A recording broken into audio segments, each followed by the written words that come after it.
Hi, it's time for another verb of the day. Today's verb is adjust. Let's take a moment and review some of the definitions or the ways that we use this verb. The first way adjust gets used can mean to alter or move something slightly in order to get the right fit, the right appearance, or the right result. This particular action is something many people do throughout the day, right? If I take my hair, kind of tuck it behind here, I might say I'm adjusting it, right? I'm making a slight movement to get a different appearance. This particular verb is also used frequently when we talk about automobiles or vehicles. And again, making these small changes to get it to run better. That might be that better result. So this is a little different than making a repair, fixing something that is broken. We're not doing that really. We're making small changes. A second way you might hear adjust used can mean to adapt or become used to a new situation. This is something I hear students talking about doing when they move from one class to another. Not every teacher teaches in the same way or does the same types of activities, so they have to adapt or become used to this new learning environment. They adjust. A third way to use the verb adjust is a little more specific to the field of chiropractic.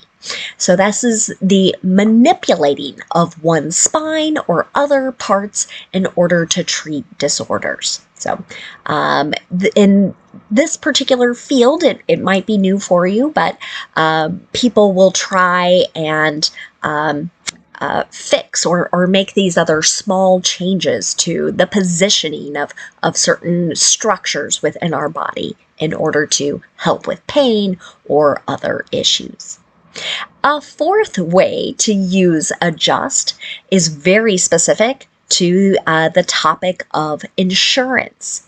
So if someone buys insurance for their home, let's say for an example, and then something happens, maybe there's really bad damage after a storm, someone will come and look at the damages that have occurred, right? To try and figure out, how much should we give to make these repairs? And we use this verb adjust to describe that process. So you can see there in the definition, it's assessing the loss or damages connected to an insurance claim.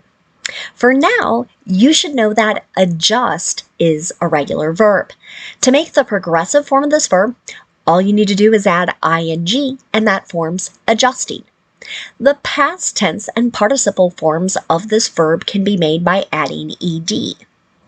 Now our base verb, adjust, ends in a T sound.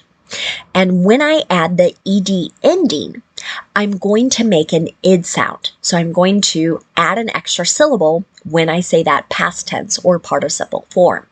It should sound like this: adjusted, adjusted. Okay. Now you might be happy to know no additional phrasal verbs for us to study or discuss today. So instead, we can do a little verb tense review with our verb of the day. Today we're going to review the imperative and the present perfect progressive. Let's start with the imperative. We use this verb tense to give someone a command. We're either talking to one person or multiple people and telling them to do or not do a particular action. So there are no yes and no questions in the imperative. These are commands. That might be another word you're familiar with. And what is unique about the imperative is that we don't have a stated subject. If you're a regular watcher of these videos, you know many times we start off with a subject, right? This could be a noun, a person, a place, a thing that we begin each sentence with. And you're frequently hearing me use pronouns in those places: I, you, we, he, she, it, right? So here we have no subject, right? The subject is implied. It's either you singular or you plural. So to begin an affirmative imperative sentence, all you need to do is begin with the base verb. You can see that in my example here. Adjust the temperature before you leave for the day. Right? So again, this goes back to that idea of making a small change. Okay? If it's the summertime, you might raise the temperature so that you're not running the air conditioner in your home when no one's there. Now, if you want to make a negative imperative sentence, what you need to do is start with do not and then the base verb. So an example of this, you might hear somebody say, don't adjust your TV set. Sometimes this was done in movies or TV shows or commercials.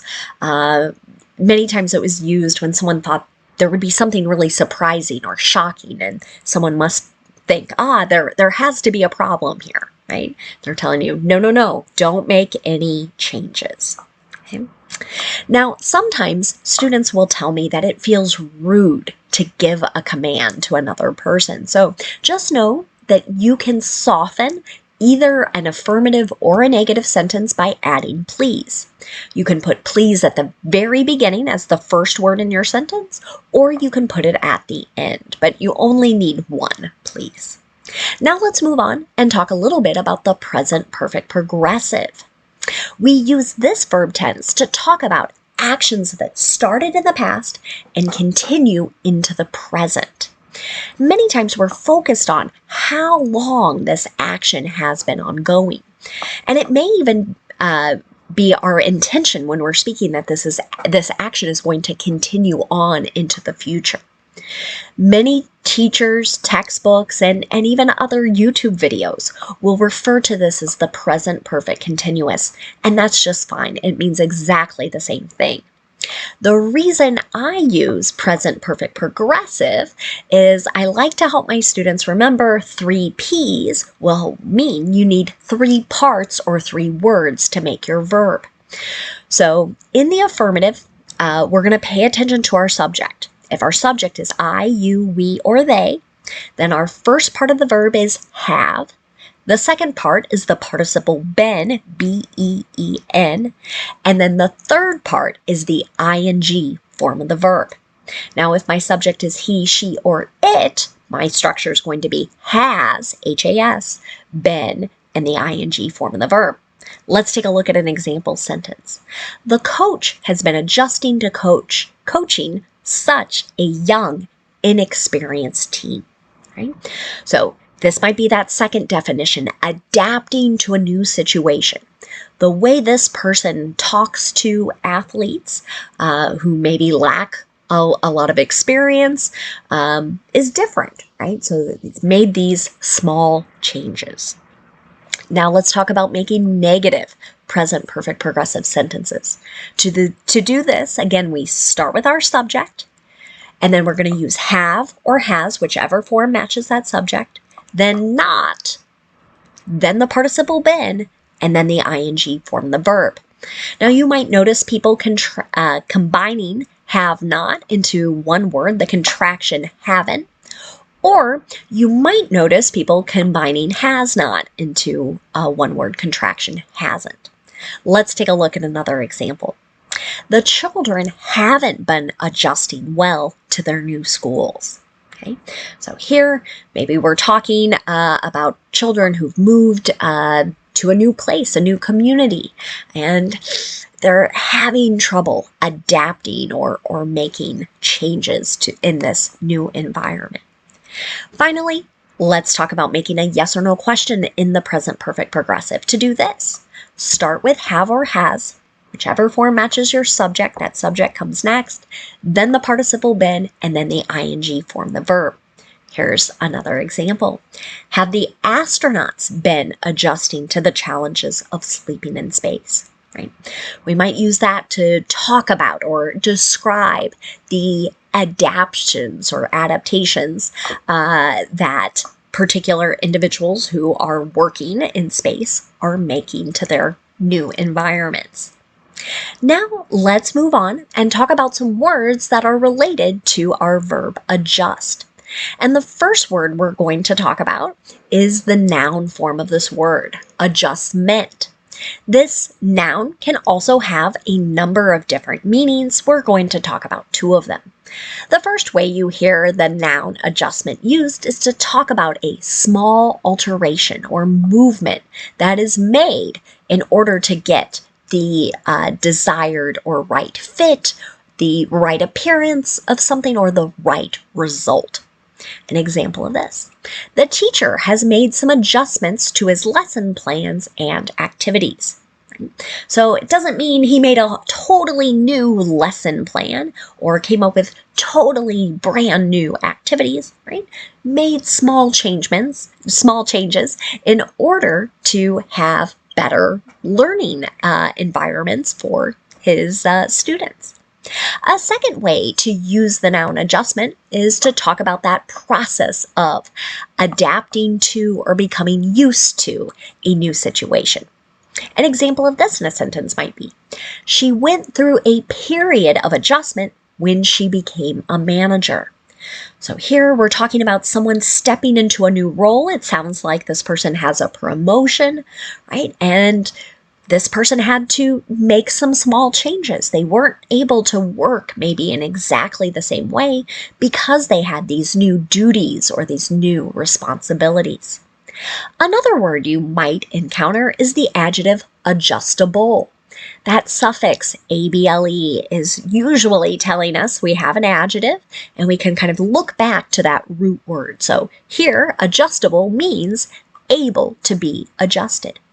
An example of this might be, the purse's straps are adjustable, right? So it might mean kind of that long piece, right? We can make it longer, we can make it shorter based on kind of how long we want the purse to hang down from our shoulder or from our arms.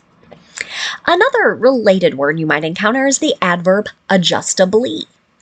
This can mean in a way that can be adjusted, right? So here we have the suffix able, and now we've added another suffix of ly.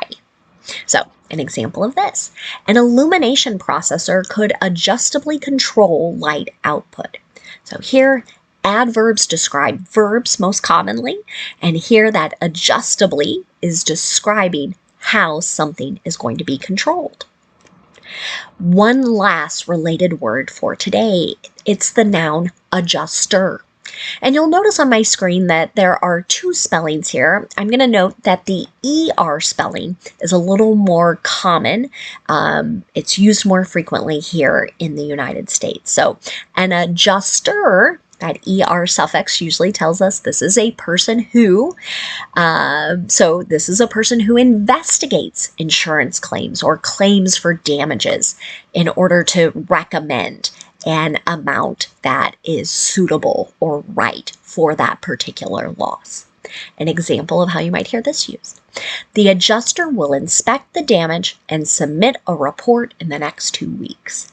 So if you've ever had to work with an insurance company regarding some damage, you might have had this experience. You might have had to work with someone who comes out, takes a look at what has happened, and calculates the amount of money you will receive because of that damage. Thank you so much for watching today's video. I hope you have a great day.